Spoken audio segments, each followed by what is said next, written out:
Praise the Lord. प्रभु के नाम की स्तुति हो। आज हम पढ़ेंगे लेवीय व्यवस्था 5वां अध्याय। और यदि कोई साक्षी होकर ऐसा पाप करे कि शपथ खिलाकर पूछने पर भी कि क्या तूने यह सुना अथवा जानता है, और वह बात प्रकट न करे, तो उसको अपने अधर्म का भार उठाना पड़ेगा। और यदि कोई किसी अशुद्ध वस्तु को अज्ञानता से छू ले, तो चाहे वह अशुद्ध बनेले पशु की, चाहे अशुद्ध घरेलू पशु को, चाहे अशुद्ध रेंगने वाले जीव जंतु की लौत को, तो वह अशुद्ध होकर दोषी ठहरेगा। और यदि कोई मनुष्य किसी अशुद्ध वस्तु को अज्ञानता से छू ले, चाहे वह अशुद्ध वस्तु किसी भी प्रकार की क्यों न हो, जिससे लोग अशुद्ध हो जाते हैं, तो जब वह उस बात को जान लेगा तब वह दोषी ठहरेगा। और यदि कोई बुरा व भला करने को बिना सोचे समझे शपथ खाए, चाहे किसी प्रकार की बात वह बिना सोचे विचारे शपथ खाकर कहे, तो ऐसी बात में वह दोषी उस समय ठहरेगा जब उसे मालूम हो जाएगा। और जब वह इन बातों में से किसी भी बात में दोषी हो, तब जिस विषय में उसने पाप किया हो वह उसको मान ले, और वह यहोवा के सामने अपना दोष बलि ले आए। अर्थात उस पाप के कारण वह एक भेड़ व बकरी पाप बलि करने के लिए ले आए। तब याजक उस पाप के विषय जिस उसके लिए प्रायश्चित करे।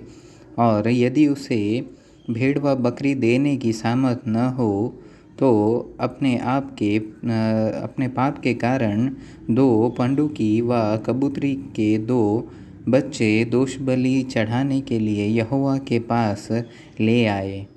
उनमें से एक तो पाप बलि के लिए और दूसरा होम बलि के लिए। और वह उनको याजक के पास ले आए, और याजक पाप बलि वाले को पहले चढ़ाए और उसका सिर गले से मरोड़ डाले और अलग न करे। और वह पाप बलि पशु के लहू में से कुछ वेदी की अलंग पर छिड़के, और जो लहू शेष रहे वह वेदी के पाए पर गिराया जाए, वह तो पाप बलि ठहरेगा। और दूसरे पक्षी को वह विधि के अनुसार होम बलि करे, और याजक उसके पाप का प्रायश्चित करे, और तब वह क्षमा किया जाएगा। और यदि वह 2 पंडुकी व कबूतरी के 2 बच्चे भी न दे सके, तो वह अपने पाप के कारण अपना चढ़ावा एपा व 10वां भाग मैदा पाप बलि करके ले आए। उस पर न तो वह तेल डाले और न लोबान रखे, क्योंकि वह पाप बलि होगा।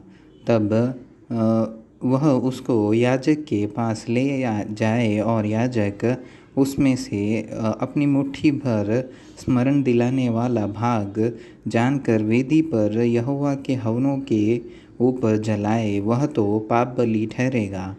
और इन बातों में से किसी भी बात के विषय में जो कोई पाप करे, याजक उसका प्रायश्चित करे, और तब वह पाप क्षमा किया जाएगा। और इस पाप बलि का शेष अन्न बलि के शेष की नाई याजक का ठहरेगा।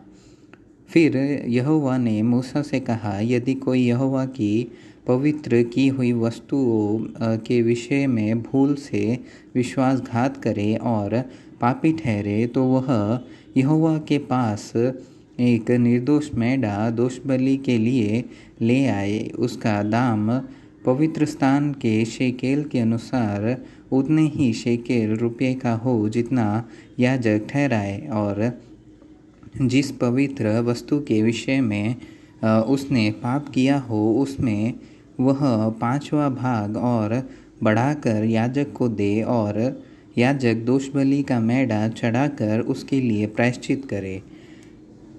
तब उसका पाप क्षमा किया जाएगा। और यदि कोई ऐसा पाप करे कि उन कामों में से जिन्हें यहोवा ने मना किया है किसी काम को करे, तो चाहे वह उसके अनजाने में हुआ हो तो भी वह दोषी ठहरेगा और उसको अपने अधर्म का भार उठाना पड़ेगा।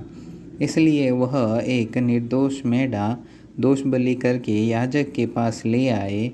वह उतने ही दाम का हो जितना याजक ठहराए, और याजक उसके लिए उसकी उस भूल का जो उसने अनजाने में की हो प्रायश्चित करे, और वह क्षमा किया जाएगा।